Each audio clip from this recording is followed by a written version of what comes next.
On. Jason et Jean-Michel. Deux passionnés de truck. Ils ont une opinion sur tout. Ils aiment faire connaître l'envers de l'industrie. L'un, c'est la mécanique. L'autre, c'est le service à la clientèle. Truck On. Nous voilà de retour pour le podcast numéro 47 de Truck On qui est présenté par Pro Diesel Bellechasse Rive-Sud. Salut Jean-Michel. Salut Jason. Comment vas-tu? Ça va bien, ça va super bien. En forme? Oui. Tu t'appelles? Non. J'ai laissé le soleil faire son œuvre. Voilà. Pas vrai, je suis pas prêt à ça pendant tout. L'appel est dans le cabanon. Moi... T'as rien de sorti encore. Ah non, on dirait que ça ne tente pas. Ah, il m'a dit une affaire que moi non plus, mais je suis allé dans les Hautes-Terres cette semaine. Il y a plus de neige qu'ici, hein? Oui, pas mal même. J'ai été surpris. OK. On va tomber un bon 10 cm là-bas. Là. Fait que, s'il n'y a pas trop de redoux, elle peut peut-être rester pour eux autres, mais pour nous autres, c'est sûr que ça va fondre. Éventuellement, là, il annonce de la pluie demain, fait que ça va redevenir vert, mais on a eu un petit prélude du début de la saison hivernale.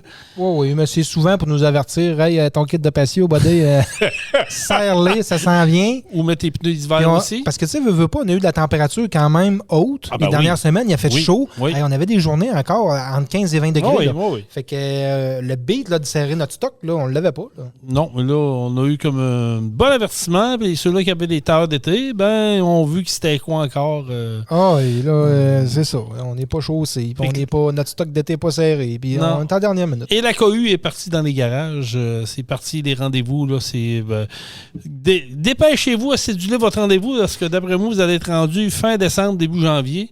Si c'est pas déjà fait, votre rendez-vous, là, c'est sûr et certain que ça peut être un peu difficile. Je vous rappelle que Truck On, donc, comme j'ai dit dans l'intro, présenté par Pro Diesel Bellechasse Rive-Sud, nous sommes la référence dans le mécanique de véhicules lourds.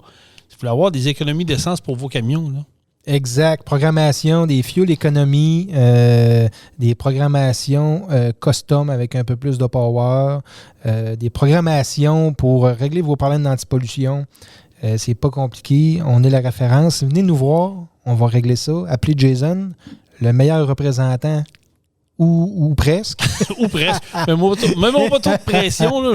J'essaie de me débrouiller, mais quand même, c'est Jason donne un excellent service à ses clients. Oui. Il en prend soin. Ses clients l'aiment. Donc, faites affaire avec Jason. Ça va bien aller. Puis, on va vous prendre en main. C'est pas un problème. 581-309-5659 pour me joindre. Sinon, vous appelez directement au garage 418-291-1234 et vous parlez avec l'équipe de Pro Diesel. C'est le temps, là, le fuel économie. Là, le diesel tient haut encore. Fait que s'il y a des compagnies qui disent l'urée est chère. On pourrait peut-être bien faire de quoi de bon pour notre entreprise pour économiser des sous. Puis tu sais, même on a fait une couple de programmation, Jean-Michel, au début de l'année. Au début de l'année passée, il y a des compagnies qui nous appelaient pour que le camion s'arrête automatique après tant de temps. Il y en a qui laissent virer ça, des shutdowns. Idle shutdown. Idle shutdown, exactement. On fait ça également. Fait que vous avez une flotte de camions, des loaders, des pelles. Là, vous savez que tes gars font pas trop attention, on peut vous programmer ça selon vos besoins. Ça va nous faire extrêmement plaisir. Lâchez-nous un coup de fil. Hey, je veux qu'on vienne, Jean-Michel, sur notre dernier podcast qu'on a eu avec la charmante... Là, à cause que j'oublie son nom, mais c'est Eliane Plamondon qui est venue dans nos studios. Oui. Écoute, ça a fait un tabac. Ça a fait réagir. Beaucoup de monde nous ont écrit, qui ont bien aimé l'entrevue, qui ont écrit également à Eliane pour lui dire qu'elle avait bien fait ça, puis ça l'a comme détonné. Elle est bonne, elle a de la drive, puis elle a une belle personnalité. Fait que, elle a de la drive en tabarouette, puis en espérant que ça l'a incité des gens à peut-être sortir un peu de la noirceur puis revoir le soleil. Là. Écoute, ça a été une belle entrevue, puis vous pouvez aller la réécouter sur la plupart des plateformes. Elle est disponible sur notre page Facebook de Truck On. Donc, allez réécouter ça. On salue notre amie Eliane qui a sa carte VIP. Puis elle m'a dit, j'ai tellement aimé ça, Jason, que je retourne vous voir après les fêtes. Tant mieux. Super. Ça, c'est des bonnes nouvelles. Oui. Côté bonnes nouvelles également, Jean-Michel... Ça brasse du côté de Québec, la belle ville de Québec. Oui, mais c'est pas tant une bonne nouvelle. Moi, je pense que c'est une très bonne nouvelle parce que ça vient d'annoncer la mort d'un projet qui n'était pas viable au départ. On se le dit. Là. Oui, mais en tout cas, il n'y a pas grand monde qui le trouve viable, comme tu dis, mais le maire Marchand, oui. Oui, mais OK. C'est lui qui drive la barque. Fait qu'on n'a pas trop le choix. On va en parler. On a le choix, mais personne qui bouge. Ben, c'est ça. On va en parler en 2 temps, justement. Je veux qu'on revienne là-dessus parce que le projet, il y a le Journal de Québec qui avait sorti en début de semaine, pas plus tard que mardi. Non, c'est lundi, en fin de journée, que l'article est sorti, comme de quoi que le tramway allait coûter au bas mot 12 à 13 milliards. Oui. Là, à un moment donné... Puis on se rappelle que c'est un projet initial de 4 milliards. Oui, c'est ça. Fait sur le coin d'une table, sur une napkin. Exactement. On ne sait pas qui avait fait l'évaluation.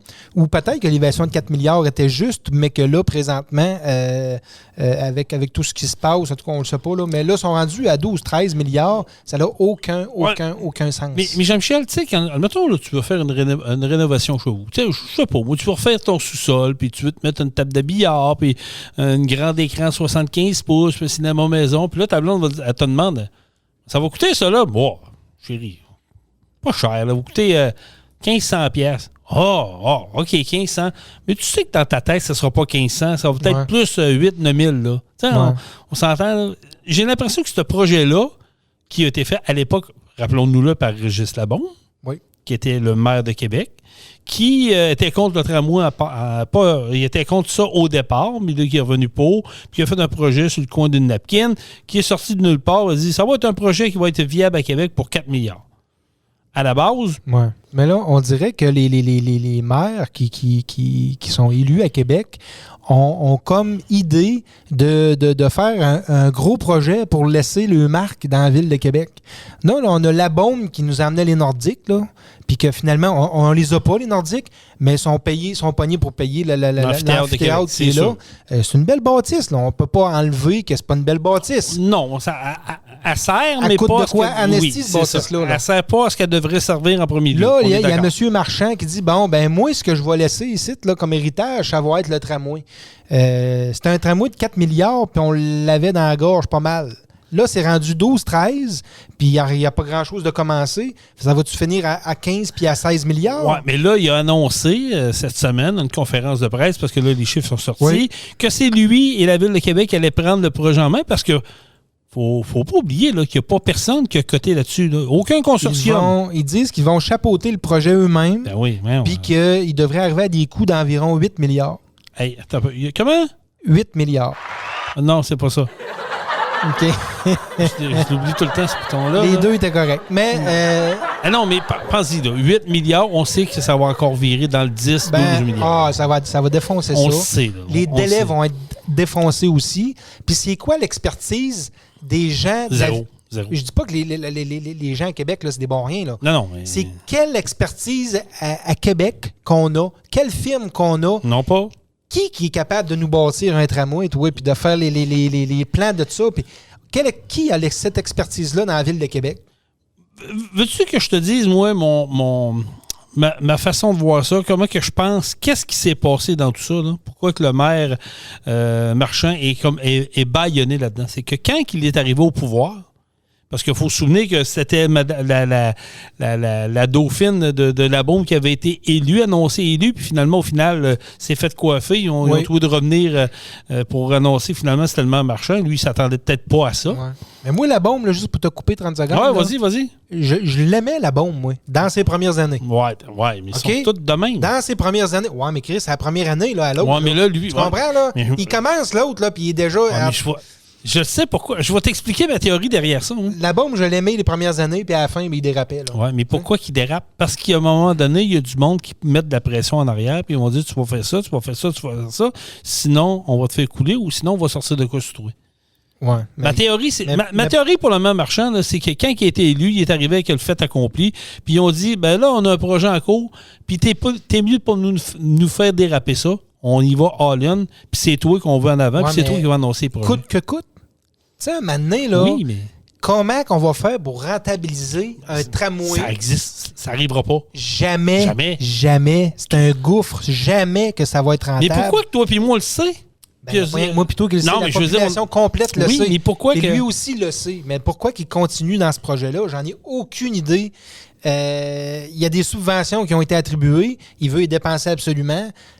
Coûte que coûte, comme je te dis, parce que là, veut pas, ce que ça va coûter, là, il est rendu à 8, mais ça va probablement pogner, comme on disait, 12 ou 13 milliards. Je suis bien content de rester à Saint-Anselme. Oui, mais bien content de rester dans la Beauce. Mais pourquoi on a tripoté des chiffres de sondage, encore une fois? Tu sais, je veux dire, qui ça sert, ça? Moi, je pense qu'on s'est trop avancé. La Ville de Québec a fait des promesses. J'appelle ça des promesses d'ivrogne, là, sur le bord d'une table avec un verre de whisky à la main. Ils ont dit, ouais, casse-toi pas la tête.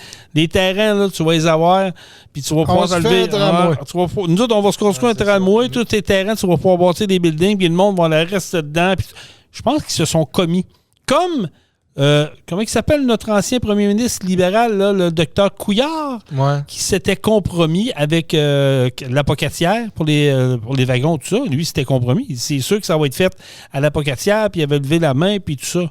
Là, aujourd'hui, on se retrouve gros gens comme devant, puis le maire est un peu fourré parce qu'il sait que la population est contre ça.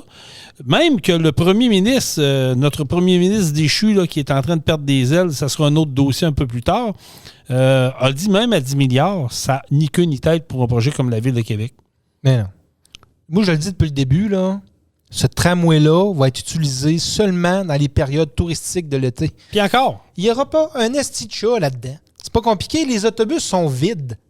Sont vides, les autobus à Québec. Là. Il y a une couple de trajets, comme on a déjà dit, là, la 800, la 801, là, dans le coin de l'université. Tout. Il y en a des lignes, des trajets qui sont utilisés un peu. La majorité des autobus là, sont à capacité de 15 % de gens dedans. Là. Il n'y a personne dans les autobus. Puis pourquoi que le tramway, avec des coûts comme ça, ça serait mieux, là. Mais pourquoi que ça serait rentable, ça, là? Ça sera pas rentable. Comme tu as dit tantôt, c'est de se payer une gugus à 13 milliards. Tu sais, à New York, ils ont le tramway, ils ont un souterrain. Ils ont un métro souterrain. Mais ils ont des autobus électriques au-dessus. Eux autres, ils ont été du côté de l'électrificacité. On nous casse la tête ici, pourquoi pas le faire? Pourquoi pas acheter des autobus électriques, rentabiliser, refaire les trajets, peut-être revoir comment qu'on travaille? Écoute, ils ont des déficits là, présentement là, à la Commission de transport du Québec. Là.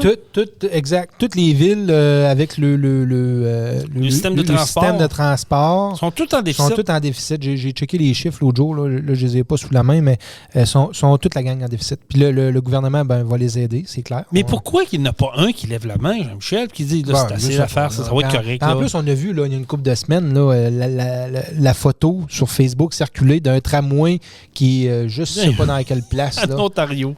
Qui risque, il y a 6 pouces de neige, là, à peine 6 pouces, puis il est jamais, là. Ça marche plus, là. Il va faire quoi ici, mais qui tombe un 30 cm? C'est sûr que ça marche pas, là. Tu comprends, là? Et des 6 pouces, là, puis il en tombe souvent, là, normalement, d'un hiver ici au Québec. On est au Québec, là. L'hiver, il y en a, ça existe. Puis, tu sais, comme j'ai entendu ailleurs, le maire Marchand, l'année passée, il avait de la misère à faire déneiger des rues de Québec, là. Fait qu'il va faire quoi, lui, à bâtir un tramway, là, ce comique-là? Là? Mais je pense que la blague a assez duré. Je pense qu'il y a du monde qui devrait lever la main. Je pense qu'il y a des journalistes même qui devraient faire leur job comme il faut, puis creuser. Aller en dessous, puis aller voir qu'est-ce qui se passe. Est-ce qu'il y a de la corruption là-dedans? Écoute, je peux pas le dire. Là, je suis pas au courant du dossier. Là, mais ce que j'entends là, entre les lignes, puisque je suis capable de me faire un peu mon analyse là-dedans, là, Jean-Michel, j'ai l'impression qu'il y a un peu de corruption là-dedans. Il y a du non-dit. Un gars ne peut pas s'entêter. On fait caller une conférence de presse. Hey, puis en plus, il y a quelqu'un qui dit qu'il y a 3 journalistes qui ont passé la soirée avec le maire Marchand. Pourquoi il y a 3 journalistes qui ont passé la soirée avec le maire Marchand avant cette conférence de presse-là? Pouvez-vous me l'expliquer? Qu'est-ce qui se passe? Devait être là. Non, c'est le Journal du Québec. Okay. Journal, il y a 3 journalistes écrits, là, de la presse écrite, mais qui appartiennent à Québécois, là, quand même. Là. Mais tu dis quoi? C'est des cheerleading du maire? On va dire les lignes que le maire Marchand a dit? Tu sais, je veux dire, à un moment donné, là, c'est assez. Faut que tu tires à plat, il faut dire, bon, le gag a assez duré, on va s'occuper de notre ville comme du monde. C'est un projet qui n'a pas d'allure. Il aurait tout à gagner à faire ça. Mais non, il est entêté. Moi, quelqu'un qui est entêté, qui ne veut pas changer d'idée, là, selon moi, c'est parce qu'il y a de quoi cacher. Là.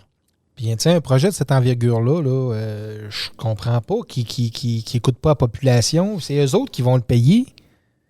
Tu comprends-tu? Tu représentes, en tant que maire, tu représentes la population de la ville de Québec. Là, les gens, ils ont la main dans les airs, là.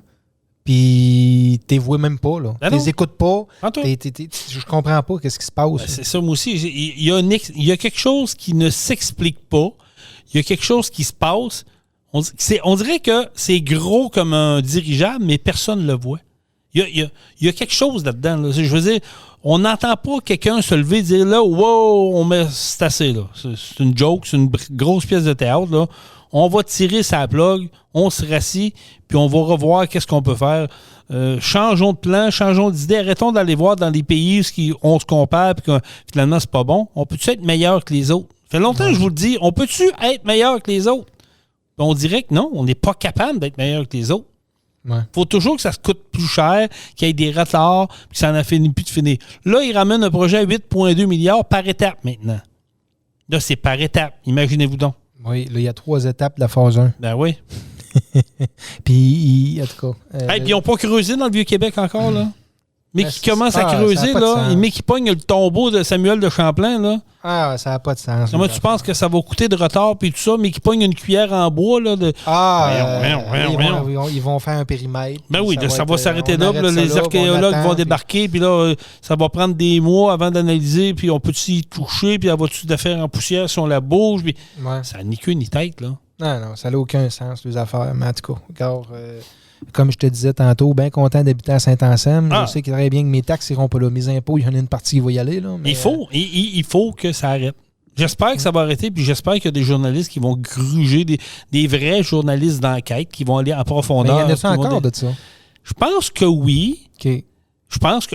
Écoute, je l'espère. Ouais. C'est pas les journalistes de surface qu'on entend, qu'on voit, qui sont toujours moi, je les appelle les cheerleaders du maire de Québec, Bruno Marchand. Là. Ouais. On les connaît, là, la Karine, à cause je veux dire son nom, elle, du Journal du Québec, là, qui est toujours derrière la maire, qui est tout oui, puis qui parle de lui comme si ça serait une vedette, puis 13 milliards pour elle, ça ne dérange pas. Là. Ouais. Mais je pense qu'il faut arrêter. Ça prend un bon journaliste d'enquête qui va les creuser. Ouais. Puis je pense à ça comme ça. Là, un nom qui me venait en tête. Là, ça fait longtemps que je n'ai pas entendu. Benoît Dutrisac.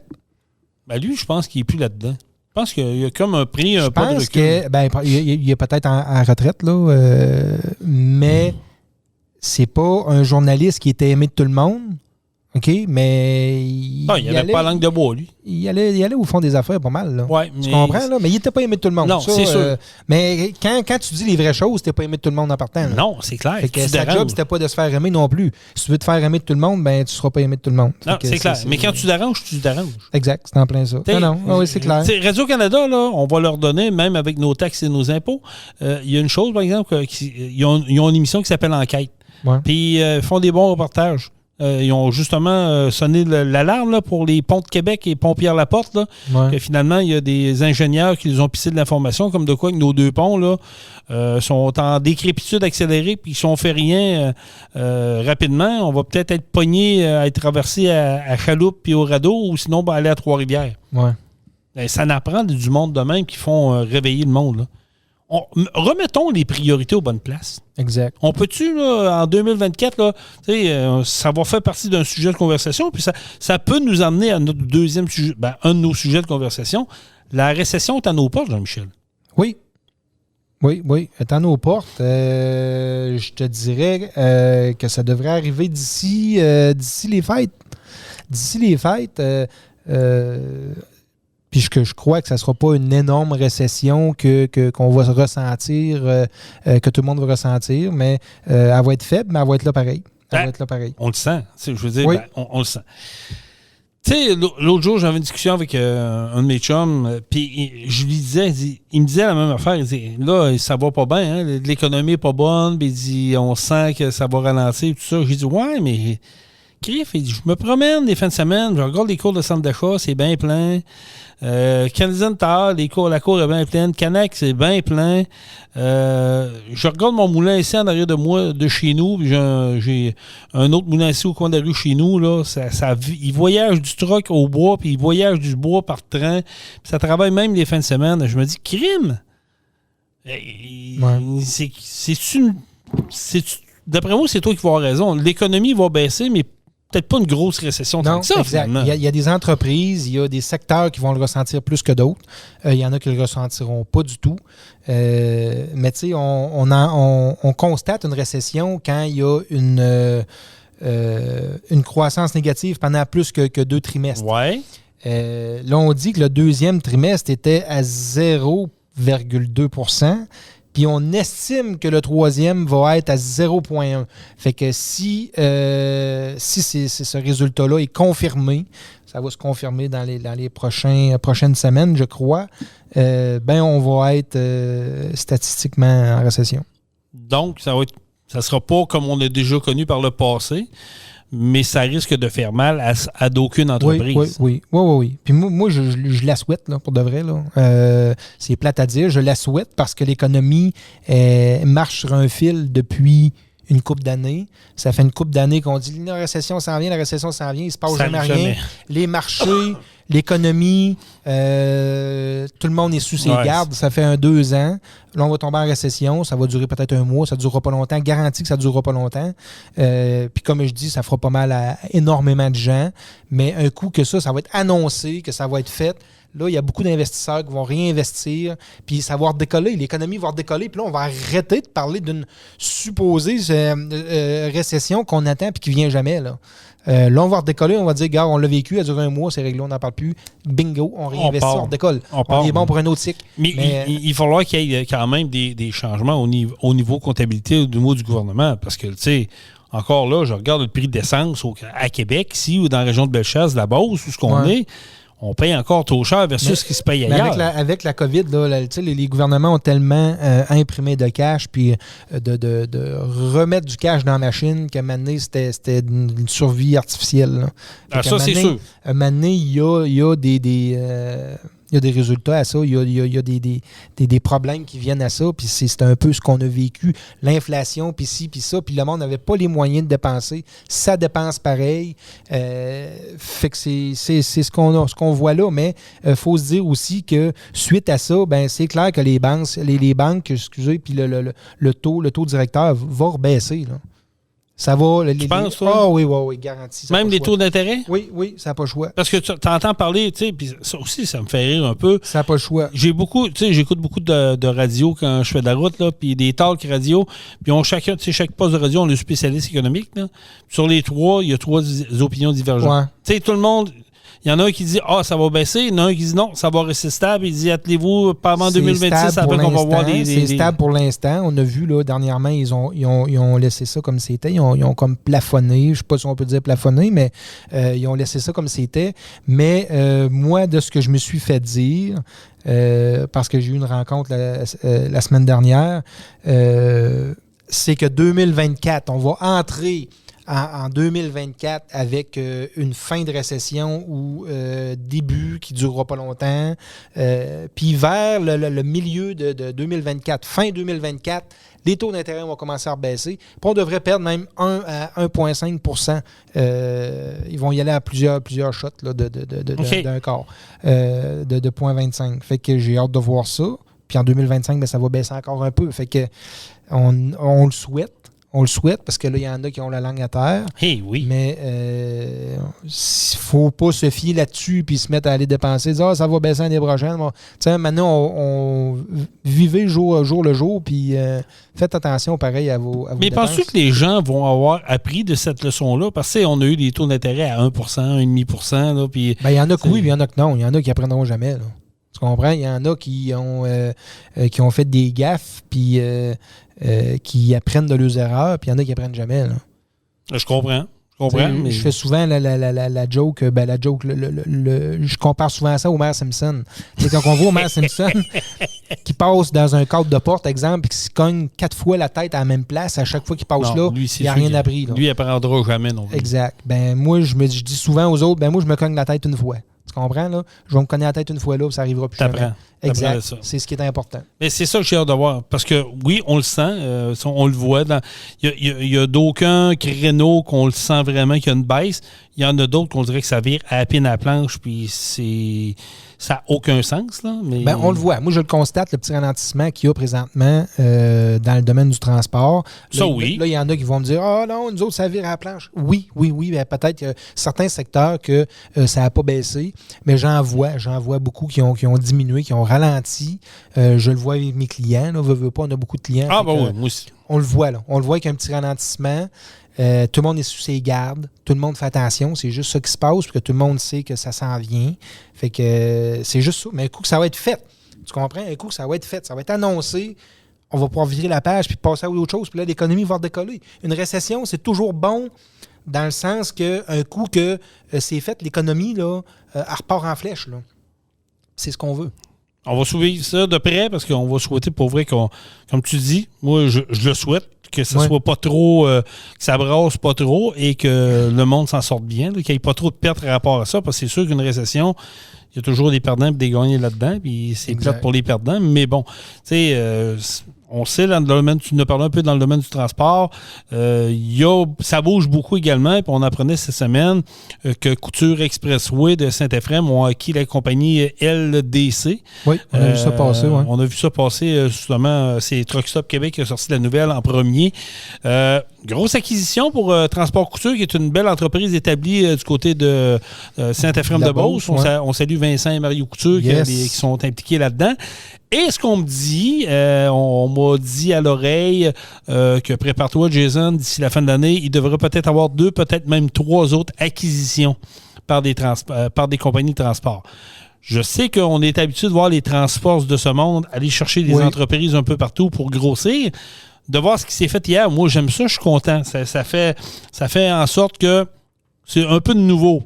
Mais en même temps, tu sais, il n'y a pas personne qui perd le job. Ça, c'est une bonne nouvelle. On fait juste renforcer la flotte. Il va en avoir d'autres. J'ai hâte de voir dans quel domaine et quel type d'entreprise. Parce que là, c'est sûr qu'il va y avoir comment on dit ça? Il va y avoir du nettoyage du nettoyage naturel qui va se faire. Mais moi, j'aime mieux voir une compagnie faire une acquisition puis se renforcer, puis renforcer son entreprise, puis pas faire de perte d'emploi. Ouais. Mais l'acquisition, en tout cas, on parle pour parler comme ça, c'est-tu l'entreprise qui a été acquise, c'est-tu parce qu'il a lâché la serviette, il a laissé tomber la serviette, il était plus capable de... Écoute, c'est comme... je rencontrais un client cette semaine, puis, tu sais, lui, il me disait, bon, salut Jason, on parle genre. Il me dit, ouais, nous autres, on est les nouveaux propriétaires. En fait, on est moi puis mon frère, on reprend l'entreprise familiale. C'était mon père qui avait ça, mon père est décédé, c'est nous autres qui reprend le relais. Ça, j'aime ça. Tu vois deux gars motivés, des gars de ton âge qui sont motivés puis qui ont le vent d'un voile. Tu dis eux autres, OK, on sait qu'ils vont continuer à faire prospérer l'entreprise puis ils ont des visions différentes, mais on sait que la compagnie va aller vers là. Il y en a d'autres qui n'ont pas de relève. Tu sais que les jeunes ne veulent pas l'avoir ou ils sont partis dans complètement d'autres sphères différentes. Puis ils se voient y arriver à un moment donné, ils se disent là, je fais quoi? Là? Est-ce que je tire la plaque, puis je mets du monde sur le chômage, puis je regarde ma belle entreprise, mes trucks sont quand même propres. Non, tu vends.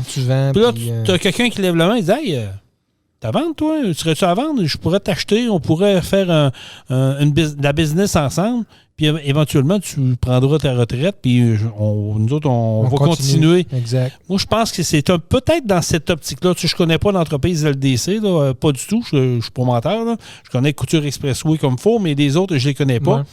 Pour vrai, ça ressemble peut-être à ça, que peut-être pas de relève des fois, c'est la relève, exactement. Puis le monsieur s'est dit, regarde, tant qu'à fermer ou tant qu'à tout perdre, puis tout ça, ben j'ai dit, j'ai mon montant d'argent, je vais profiter de la vie, je vais profiter de la retraite. Parce qu'on en connaît des compagnies là, qui ont été vendues, mais qui ont encore des propriétaires qui sont là pour faire la transition, pour aider la transition. Là. Oui, exact. Il y en a des fois qui ont été achetés, puis sont pas prêts à arrêter tout de suite. C'est ça. Fait que ils les placent dans un poste où ils sont bien, puis ils peuvent en durer là 2, 3, 4, 5 ans, puis après ça, ils prennent une retraite. Absolument. Exact, prendre ça plus relax un peu. Exact. Donc, c'est ça. Fait qu'il va y avoir d'autres acquisitions là, d'ici la fin de l'année, comme dit. Donc, portez attention, soyez nos oreilles. Peut-être que si vous entendez des scoops, faites-nous-le savoir à Truckon ou à Truck Stop Québec, là. Puis on va voir qu'est-ce qu'il y en est là-dedans. Là. Mais je suis convaincu et hors de tout doute qu'il y en a qui vont peut-être faire un saut de voir qu'est-ce qui s'en vient dans le monde du transport parce que veut pas, je pense qu'on est rendu là. Ben, je crois qu'on va en avoir de plus en plus. Là. Des acquisitions, des ventes, etc. Là. Je pense qu'on va en avoir dans les prochains mois, prochaines années. C'est comme les fermes forestières. Fermes forestières, Jason, allô? Les fermes agricoles, on voit de plus en plus les petits se faire acheter par les gros. Puis, tu sais, il y a quelqu'un qui me contait dernièrement, puis j'ai pogné comme 2 minutes, puis en même temps, j'ai dit, ça a bien de bon sens. Dans mon secteur d'Beauce, il y a un rang c'est tous des cultivateurs. Je pense qu'il y a peut-être 8 fermes agricoles là-dedans, 8 terres, puis sont un peu diversifiées. Puis ils ont comme créé une coop ensemble pour le rang, pour acheter de l'équipement. Parce que, tu sais, une moissonneuse batteuse, là, coûte cher à acheter. Là. Ouais. Elle doit coûter 600-700 000, d'après moi, là, à grosseur. La grosseur, mais même plus que ça. Mais en tout cas, c'est pas... Moi, dire 800 000. Là. C'est pas un char. C'est ça. Quand t'es 8 à payer pour la moissonneuse-batteuse, ça te revient 100 000 chaque. Ouais. C'est bien moins cher que mettre un 800 000 tout le monde. Hein? Oui. Fait que là, ils se sont mis comme une coop, puis ils achètent leur équipement ensemble et ils se la partagent. Exact. J'ai vu ça aussi. Donc, j'imagine qu'ils créent un horaire, ils s'entendent tous, puis ils disent, regarde, moi, je fais ça. L'entretien doit être payé, j'imagine, à part égale par tout le monde, ce qui est logique, tout ça. Mais j'ai trouvé l'idée pas pire quand même. Oui, c'est une bonne idée. Exact. Tu sais, je veux dire, pourquoi être indépendant puis se regarder puis jalouser les autres? Regarde, on peut-tu travailler main dans main? On n'est pas là pour se couillonner, on fait tout le même job. Là. Exact. On peut-tu travailler dans le bon sens? Je trouvais l'idée intelligente. Travailler ensemble, s'aider, puis c'est ça. C'est ça qui fait le force. Parce qu'on va se le dire, là, tu sais, côté agricole, eux autres aussi, là, ils mangent une méchante go là, cette année. Oui. Puis, tu sais, ça coûte cher. Eux autres aussi, les taux d'intérêt sont chers. Puis, je le sais, là, je l'entends dire, hey, tu me feras pas broyer, Jason. Là. Ils ont les gros tracteurs, les gros équipements, ils ont les gros pick-up dans le cours. Je comprends tout ça. Mais moi, là, travailler 7 jours sur 7, 24 heures sur 24, là, c'est pas tout le monde qui fait ça aujourd'hui. Oui, ils ont de l'investissement qu'ils mettent dans les bâtisses. C'est des horaires de fous. C'est pas compliqué. Là. C'est des horaires de fous qu'ils ont. Mais c'est vrai qu'aujourd'hui, la technologie vient en aide à ces gens-là. Oui, mais c'est pas tout le monde qui sont capables d'avoir des robots de traite. Exactement. C'est des bébelles qui coûtent assez cher. Je pense que c'est proche du million ou un petit peu en bas ou un peu passé. Fait que c'est pas toutes les fermes à lait qui sont capables de se payer un robot de traite. Pas toutes. Mais tu vois qu'il y en a qui investissent là-dedans, qui n'ont pas le temps. On m'a dit que les vacances, pour eux autres, c'est pas tout le temps évident. On a beaucoup de travailleurs étrangers qui viennent maintenant travailler pour eux parce qu'ils n'ont pas le choix. Exactement. Non, ils ne veulent plus travailler. C'est ça, exact. Tu sais, j'en ai des amis qui sont agriculteurs, qui ont des fermes à lait, puis prendre une semaine de vacances, là, c'est loin d'être facile. Là. C'est loin d'être facile. Là. Tu peux quasiment pas, moi. Il faut que tu te fies en tabarouette au gars qui est là. Les gars vont faire le train le soir, ces affaires-là. Ils arrivent à la maison, il est tout le temps 7h30, 8h. Ça soupe tard, ça arrive tard. C'est 7 jours par semaine. En tout cas, quand ils sont chanceux, ben là, ils ont un employé ou 2. Puis ils sont capables de se permettre d'avoir une fin de semaine sur 2. Puis ils sont capables d'avoir un petit peu plus de vie, un peu plus de lousse, mais c'est pas facile. Non, c'est sûr que c'est pas facile. C'est clairement pas facile. C'est clair. Moi, c'est un métier que je vénère, que je ne ferais pas. Pourtant, étant jeune, je me disais, j'aimerais ça vivre sur une terre, ça doit être le fun, chauffer les tracteurs, mais... Il y a des bons côtés, là. Ils ont des bons côtés, c'est clair. C'est clair. Mais c'est ça, il y en a des moins beaux aussi. On s'entend-tu que c'est ça. C'est pas fait pour tout le monde. Il y en a de moins en moins. Dans ce côté-là, également, la relève se fait rare. Oui, c'est les grosses fermes qui achètent les plus petites. Fait que là, on grossit, on devient des gros modules, des gros bâtiments. On modernise, comme tu as dit, des robots de traite maintenant. Tout se fait quasiment automatique. Même les poulaillers maintenant, là, tu regardes ça, tout est rendu automatisé. Mais c'est de l'argent, c'est des investissements, c'est du temps. Puis tu t'entêtes longtemps. Là. Fait que tu sais, il n'y a pas de sous-métier. Mais j'ai hâte de voir la suite des choses, comment on va évoluer, parce que j'ai l'impression que les prochaines années vont être un peu surprenante, un peu dans toutes les sphères de société. Ben, en tout cas, dans toutes les sphères de job qu'on a. Là. Ben, on a un ajustement à faire. Les entreprises ont un ajustement à faire dans le sens que la main-d'œuvre n'est pas là. Fait que faut s'adapter à tout ça. Ça s'est fait rapidement. On s'attendait à une baisse de main-d'œuvre avec les retraites qui s'en venaient, les baby boomers, etc. On voyait ça venir, sauf que là, avec la COVID, il y en a qui ont dit bon, moi, tant qu'à travailler 3 jours par semaine ou tant qu'à arrêter pour la COVID, puis tout, j'arrête tout de suite. C'est ça. Fait qu'il y a eu beaucoup de retraites devancées, comme on peut dire, qui sont beaucoup. Ça a fait que là, il y a des trous. Puis il y a des jeunes qui travaillent, on connaît un peu des nouvelles générations, qui travaillent 15-20 heures par semaine, puis c'est en masse pour eux autres. Ils vivent, ils veulent avoir une belle vie, ils veulent sortir, ils veulent faire leurs affaires. Fait qu'ils veulent pas travailler plus que ça. Fait que c'est pas facile. Ça m'amène à un autre sujet. Une bonne discussion avec un client en début de semaine. On a aujourd'hui, on dirait quasiment 3/4 d'heure de ce sujet-là. Ça nous est arrivé, malheureusement, là, se faire ghoster par un jeune ou un employé qui nous dit oui à l'entrevue qu'on lui fait. Ou juste même pas se présenter à l'entrevue. Ouais, ça. Ça nous est arrivé plus qu'une fois. Tu donnes une entrevue à 1 heure, parfait, viens-t'en au garage à 5 heures ou dans la journée à 4 heures, 2 heures, peu importe l'heure. Viens-t'en, on se rencontre, on jase, la patente. Ça se présente même pas, là. Puis il appelle même pas. Fait que là, toi, t'es assis dans ton bureau, puis t'attends. Puis là, le moment donné, rendu 15h20, tu dis là, il y a un problème à quelque part. Fait que là, tu le rappelles ou tu le textes. Ah, si je pouvais pas. Je pouvais pas y aller. Puis il te l'a pas dit, là. Ça c'est quand ils répondent. Parce que souvent, ils voient ton numéro, là, ça répond pas. Puis il y en a un moment donné, il a fallu que j'allais le chercher. Tu sais? Ouais, je t'avais pas dit, mais finalement, moi, j'ai pas de char. Ah. Faudrait que je me trouve quelqu'un pour me voyager puis tout. Mais là, il dit, si tu veux qu'on passe une entrevue, il dit, tu viens, ça me prendrait un livre, faudrait que tu me chercher. J'ai dit, gars, ça va être bien correct, mon ami. On passe un autre appel. Mais pourquoi qu'on est dans un mode de société comme ça? J'ai aucune idée. Je veux dire, quand tu passes une entrevue, là, je comprends là, que la job, il y en a partout, là, on s'entend. Là. Puis c'est dans le domaine du transport. Je parle avec 2 gars là, qui ont des bonnes compagnies établies. Là, puis c'est pas des compagnies de chaudron. Là, c'est pas des compagnies de tout croche. Ouais. Je comprendrais à la limite, là, mais on parle pas de ça, mais pas pantoute. Il me dit, Jason, je passe une entrevue, là, j'ai 4 personnes, j'ai besoin de 4 chauffeurs. Je passe une entrevue, j'ai 5 candidats. Sur les 5, il y en a 3 qui se présentent. Déjà là, ça va pas oui. Sur les 3, j'en engage 2. Il y en a un qui se désiste. Sur les 2, il y en a un qui se présente pour même pas à son premier chiffre, genre. Il n'y en a même pas un qui se présente pas, c'est ça. C'est ça, sur les 2. Là, tu te dis, OK, là, ça va pas bien. Et comble de malheur, le premier, le seul qui a décidé de rester là et d'acquiescer aux demandes puis de faire ce qu'il a fait, il a fait une journée. Ouais. Il a reculé le truck dans le cours. Il n'a pas dit à personne, là. Il a reculé le truck dans le cours. Il a mis les clés sur le tableau, il a pris ses affaires, il est parti. Puis personne ne l'a jamais revu. Il n'a jamais appelé. Il n'a jamais appelé pour dire hey, j'ai pas aimé ça, finalement, c'est pas fait pour moi. Tu peux te tromper dans la vie, ça arrive, là. Ouais. Mais calvaire, dans quoi? Dans quel genre de société vit-on? T'as pas de responsabilité. Le gars, mon autre gars, lui, engage un mécano. Ouais. Avec de l'expérience, soi-disant, puis tout ça, mais lui, il voulait faire tout de suite des gros jobs. Le gars dit, on va commencer par la base, je vais te montrer c'est quoi une inspection sur un truck. Tu sais, comme moi, Jean-Michel, qui a une inspection, il y a du stock à vérifier. Oui.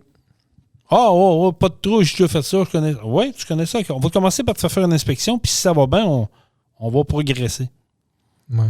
Puis il dit en passant, samedi prochain, il dit, je vais avoir besoin de toi, là. Il y a des trucs. Il dit, non, moi, je travaille pas le samedi. Oui, mais c'est parce que dit, quand tu as passé l'entrevue, on t'a passé en entrevue, tu disais que tout était beau. Ouais, mais samedi, je peux pas, là. OK, c'est beau, parfait. Fait sa première semaine, il monte l'inspection. Le gars, quand même pas pire, c'est correct, mais lui, il a hâte de jouer dans le moteur. Pas tout de suite. L'autre semaine arrive, même une affaire. Bon, samedi prochain, il dit, là, tu rentres, hein? Ah, il dit, non, je peux pas. Quand tu m'as dit l'autre jour que tu pouvais pas, là, c'est correct, mais pourquoi? Ah, il dit, écoute, je suis fatigué mentalement, là, il dit, il faut que je me repose. Là, je vous confirme que ce qu'on me dit, c'est vrai. Là.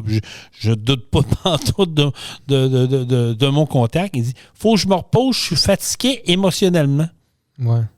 Mais ça fait 2 semaines qu'il est là, man. Allô? Tu savais que ta job, ça consiste à ça. Ben, le petit gars, il n'est jamais rentré. Il n'a jamais rappelé, il ne s'est jamais représenté, puis il y a des outils, puis il y aurait du stock dans le garage, puis il ne vient pas chercher.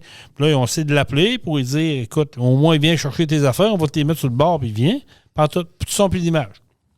Oui, mais c'est ça. C'est très spécial. Oui, mais là, à un moment donné, là, je veux dire, puis combien qu'il y en a de compagnies qui vivent ça maintenant, que tu t'engages quelqu'un, puis, il rentre pas. Il rentre pas. Je viens faire 3 heures, je m'en vais. Sacrifice. Ah non, c'est certain. C'est ça. Michel, on a un problème là, quand ça fait ça. Tu en as engagé un, il sait à un moment donné, puis oui, puis il a fait le tour, puis il nous a donné la main, puis je l'ai vu, puis il me connaissait, je le connaissais. Puis finalement, il a des... oui. C'est jamais présenté, là. Hein? Oui. Puis ça a été dur de le rejoindre, hein? Ah oui, mais gars, c'est ça. On vit tout ça. Oui, mais à un moment donné, là, regarde, ça se peut que tu te trompes dans une décision. Je me suis déjà trompé dans une décision, puis c'est correct. Au moins, la franchise de dire, regarde, finalement, c'est pas fait pour moi. Ou j'y ai repensé, là. Exact. Fais-nous chercher un petit coup de fil. Fais pas perdre notre temps. C'est ça.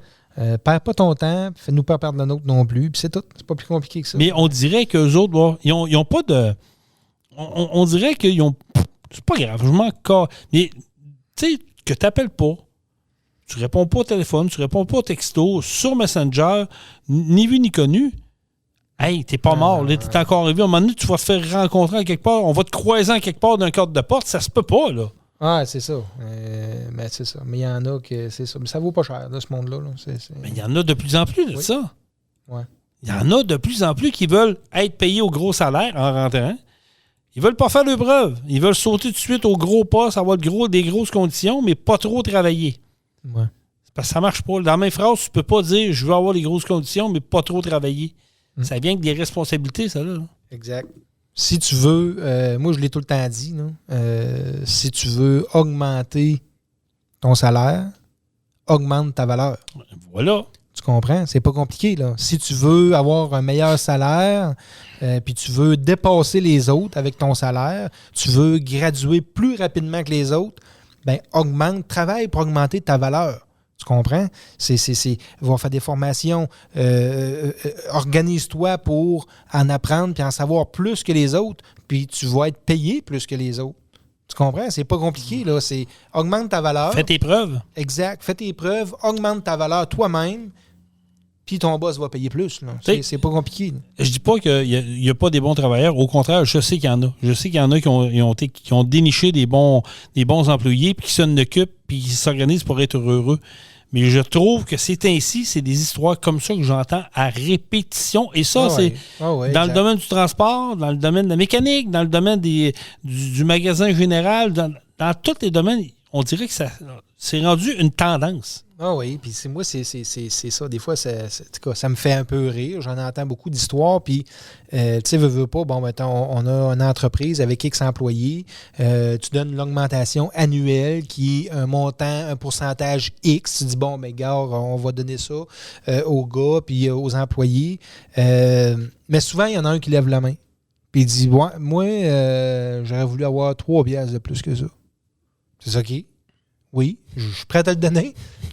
Mais est-ce que tu vaux 3 piastres de l'heure de plus que tous tes amis, là? Tu vaux-tu 3 piastres de plus?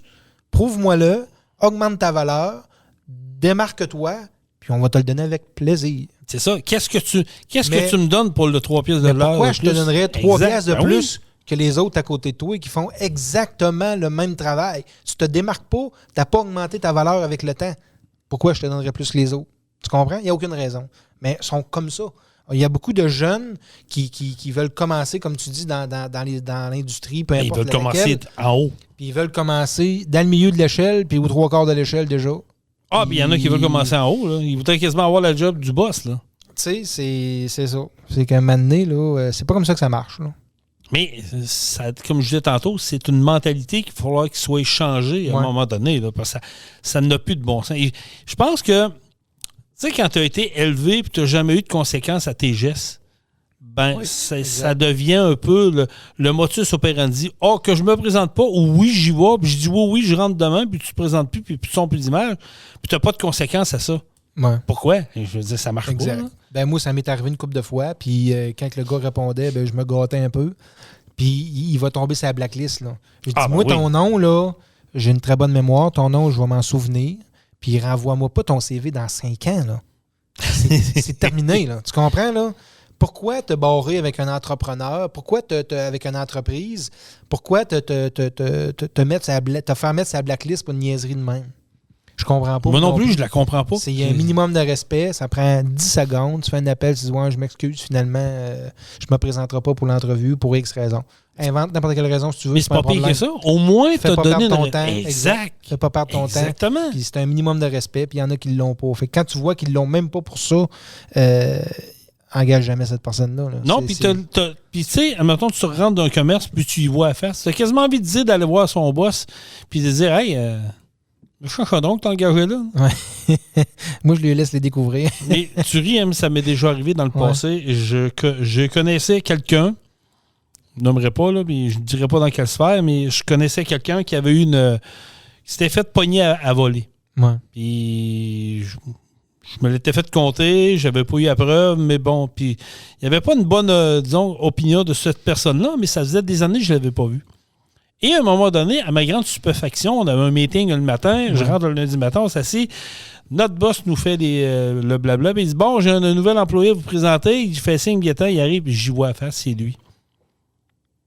Lui, il me voit, là. Il sait que je la connais, l'histoire. Il sait que c'est il sait que je suis au courant de tout ça, là. Mal à l'aise un peu. Pas tout. Salut, mon Jason, comment ça va? Excusez, là, mais j'ai pas eu le choix. J'ai été voir mon supérieur. Je me suis assis avec mon supérieur. J'ai dit, garde, si vous manque des outils, si vous faites voler, il manque des choses, dites-moi les, j'ai peut-être une idée, c'est qui? C'est qui? Dis-moi les tout de suite, Jason. Je veux quand même lui donner une chance. Non, dis-moi. Fait que je nomme le gars qui vient d'engager. Ça a pris 2 mois, ils l'ont grissé dehors. Ouais, c'est ça. Pourquoi? Justement. Parce que c'est un gars qui se traînait les pieds, mais qui disait qu'il était un très bon employé pour qu'est-ce qu'il faisait. Finalement, ça valait pas le char. Mais il a tombé dans la boîte tout ce que je le savais, puis je l'ai vu, puis je le connaissais. Mais je veux pas qu'on généralise, parce que il y a des jeunes, il y en a des bons qui sont bons, qui sont travaillants, qui j'en vois beaucoup. Absolument, moi aussi. Il y en a un peu moins qu'avant, ça c'est clair, il y en a moins qu'avant, mais il y en a encore beaucoup, je les vois puis tout, mais c'est ça, on voit qu'il y a comme on disait, il y a une mentalité qui s'installe, puis il y a de quoi qui a changé avec les années avec le temps. Là.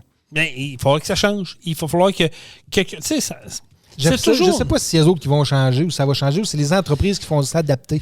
Moi, je pense que les entreprises n'auront pas le choix de s'adapter à ça. S'adapter à quoi? S'adapter à ce que la main-d'œuvre travaille moins, s'adapter à tout ça. Tu sais, veux pas, là, on est beaucoup plus axé sur la famille maintenant. Oui, mais tu pensais on s'est adapté. Les coûts reliés à ça, une entreprise? Bon, mais c'est qui va payer la facture au final?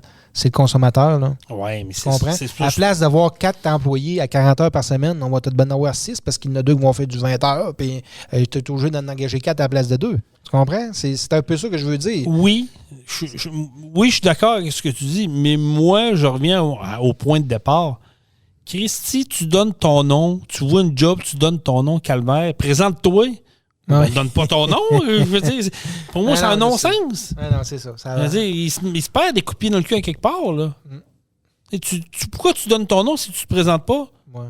Tu voulais juste aller voir comment ils payaient de l'heure. Il y en a beaucoup qui sont élevés dans Watt aussi. Là. Il y en a beaucoup d'enfants là, qui ont des parents qui sont quand même à l'aise ou des fois, pas tant, mais qui sont élevés dans Watt dans le sens que, comme tu disais, ils n'ont jamais eu de conséquences à leurs gestes, jamais eu de conséquences à leurs paroles. Fait qu'il n'y a jamais rien de grave. Il parle comme il veut à n'importe qui, puis il n'a pas de trouble. Mais la journée qu'ils fessent un mur, la journée qu'ils vont avoir des réelles conséquences, là, ils se fondent. Parce qu'ils n'ont jamais eu. Ils n'ont jamais vécu ça. Tu comprends? Ça, c'est de la nouvelle réalité aussi. Fait que là, ils sont rendus, ils ont 25-30 ans. Là, il arrive de quoi? Là, il arrive une petite bombe, là, entre guillemets, dans leur vie. Puis là, c'est pas drôle. Là, c'est la dépression, c'est ci, c'est ça. Puis ils sont à terre. Mais tu disais, un petit peu, petit gars, là, des situations comme ça, là, tu vas en vivre souvent dans ta vie, puis des échecs, tu vas en vivre dans ta vie.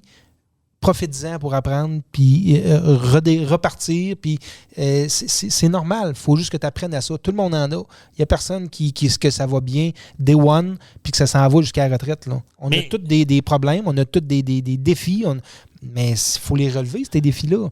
Tu dis quelque chose de très, très, très vrai et de très gros en même temps, Jean-Michel. C'est vrai que la nouvelle génération qui pousse n'ont pas été habitués à l'échec.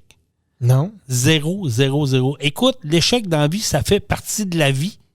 Oui, apprends. Il faut que tu apprennes de ça pour te relever de ça pour, comme tu as dit tantôt, pas comme, tu sais, je vais reprendre ton exemple d'Homer Simpson. Tu te cognes la tête une fois, et Christy, moi, je vais le... Souviens-toi que le cadre de porte, il y a 6 pouces de plus bas, celui-là. Là. Voilà. Si tu repasses dedans, tu te recognes la tête, ben là, tu as un problème. Ben, c'est ça, mais c'est la même affaire qu'un échec, ça arrive. Si tu perds ta blonde et tu as envie de te tirer en bas du pont de Québec, là, on a un problème. Puis si oui, ça va te faire de la peine, je comprends ça, mais à un moment donné, tu tombes à terre, tu te graffines, nettoie-toi, puis relève-toi, puis repars. Oui, c'est ça, exact. Mais c'est un autre problème de société. Là. Nos jeunes, l'échec, à l'école, ils n'ont plus le droit d'échec. Ça part de là. Au primaire, ils n'ont plus le droit à l'échec. Ça double plus. Là. Non, ça double plus. Ils n'ont plus le droit à l'échec. Puis, il ne faut pas que tu lui mettes des notes pour trop basses pour les démotiver. Exact. Puis, à la maison, tu n'as pas le droit de trop lui dire non parce que là, ils vont avoir de la peine. Puis, au magasin, s'ils font la crise du bacon pour avoir un jouet, ben, tu le donnes parce que c'est pas. Sinon, tu es un mauvais parent. Mais Chris, ça va donner quoi, là? Puis, il ne donne plus le bulletin aux enfants. Il donne le bulletin rien qu'aux parents. Il t'envoie ça par courriel. L'enfant est même pas au courant. Fait que, tu sais, moi, quand je reçois le bulletin scolaire à mon gars, là, mon plus vieux... Tu reçois ça par courriel? Je reçois ça par courriel ou sur le site, là, le portail des parents. J'ouvre ça sur mon écran d'ordinateur, j'assis mon kid à côté de moi, puis j'explique tout, là. Ça, c'est super, ça va bien, t'as une belle note, t'es au-dessus de la moyenne, continue à travailler fort. Ça, par exemple, là, ça marche pas, là. Faut que tu te forces là-dedans. Je lui montre parce que sans ça, là, faut qu'il voit de ses yeux. Souvent, les enfants sont visuels. Faut qu'il le voit. Puis là, je lui dis, garde la note générale du groupe, puis garde-toi. Faut vraiment que tu remontes ça. Puis je pense que c'est important. En tout cas, moi, dans le temps que j'étais à l'école, c'était un peu probablement comme tout le monde qui écoute. C'était des notes, puis quand on est en bas de 60, c'était un échec. Là. C'est pas compliqué. On avait un bulletin papier, puis on allait chercher avec nos parents à l'école. Puis comme tu dis, le prof disait, ouais, là, votre enfant est un petit peu turbulent. C'est ça. Mais si tu n'avais pas 60 dans les 3 matières principales, là, ben tu passais pas ton année. Là. Non, pas tout. Et là, à cette heure, là, ben, il y a eu 55, mais gars, on va se forcer plus l'année prochaine. C'est pas grave. Ouais. C'est pas grave. Mais c'est pas comme ça que ça marche. Là. Je suis d'accord qu'il y a des enfants que quand même qui passent sa ligne ou qui sont une petite affaire en bas, que c'est mieux de les faire passer que de les faire échouer. Souvent, c'est bon pour l'ego. Pour l'ego, c'est bon pour l'estime, c'est bon pour la confiance en soi. Des fois, il y a des enfants qui ont un problème de confiance. Puis le fait d'avoir un échec, puis de se ramasser encore avec des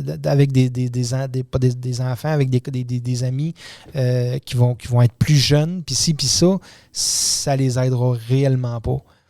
Des fois, c'est une question de confiance. C'est sûr. Quand ils font cheminer à l'autre niveau, c'est motivant, mais ça prend du travail à la maison. Tu comprends? C'est un tout. Là. Oui, exact. C'est pas rien de travailler sur la confiance de l'enfant.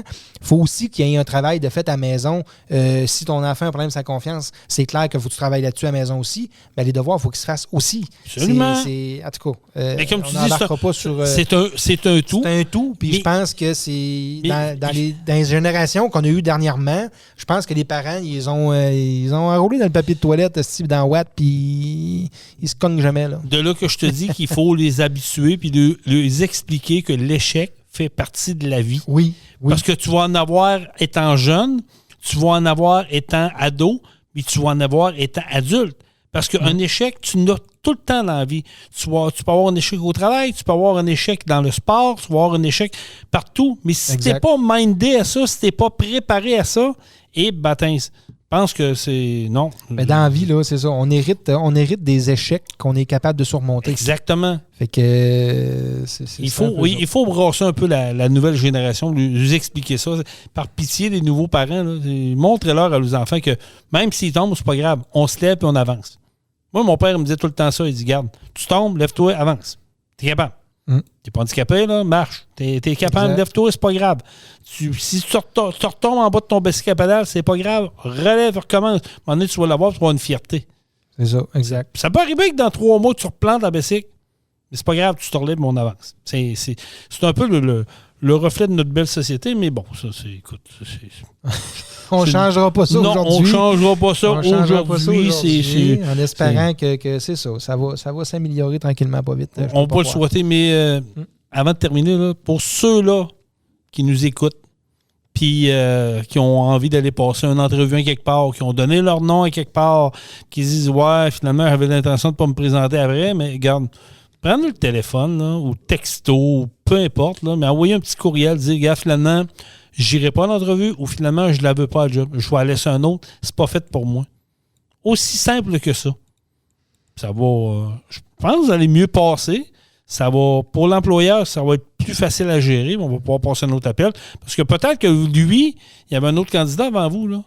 Mais là, l'autre candidat s'est trouvé d'autres choses ailleurs, puis finalement, ben là, c'est un éternel recommencement. Mais bon, ça, comme on disait, c'est d'autres sujets.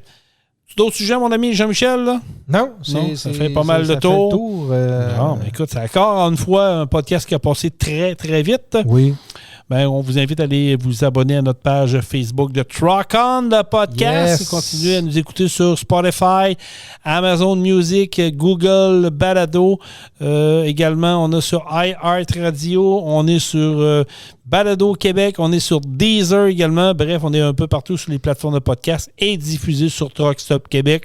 Du lundi au vendredi, lundi au jeudi à 18h et les vendredis dès 16h. On est là. On salue la gang de Truck Stop Québec. D'ailleurs, je vous invite le 25 novembre prochain, si vous êtes disponible, ça coûte 20$ par personne. Vous devez réserver sur le site Internet de Truck Stop Québec ou via la page Facebook. C'est le party de Noël, le plus gros party de Noël des camionneurs au Québec. Ouais. Ça se passe du côté de Victoriaville au Cactus, avec la gang de Truck Stop Québec et plein de gens. Donc, inscrivez-vous, allez vous inscrire, dites « Je vais être là, donnez le 20$, on réserve, puis ça va être le gros party de Noël. » Ça se passe le 25 novembre prochain du côté de Victoriaville au restaurant Le Cactus. On vous attend en grand nombre. Jean-Michel, merci beaucoup. Merci à tout le monde d'être là. Merci à la gang de Truck Stop, toute la gang de qui sont là depuis le début aussi. Nos auditeurs. Et puis, merci de dire ça parce que je vous dis que nous sommes en forte croissance. Je pense que je suis fatigué. Là. Forte croissance au niveau de nos écoutes de podcasts. On voit les augmentations significatives sur un peu partout nos plateformes. On a des graphiques centraux là, qui nous disent d'où que ça vient, d'où ce qu'on écoute, puis nos écoutes. Écoute, on a des podcasts qui ont dépassé le 400 écoutes. Là. Ouais, c'est je suis tombé sur le cul quand j'ai vu ça. Donc, merci beaucoup. Ça fait chaud au cœur. Yes. Comme on le disait, moi et Jean-Michel, on fait ça pour s'amuser, on fait ça pour faire découvrir un peu de tout, puis nous donner nos opinions personnelles à nous autres. T'sais. On n'est pas des journalistes, on est des travailleurs comme vous, mais on aime toujours ça, vous jaser, puis de voir qu'on est en progression. Ben, moi, je trouve que c'est une belle petite récompense. Oui. Puis il y a d'autres choses qui s'en viennent. On a d'autres invités qui s'en viennent d'ici la fin de l'année.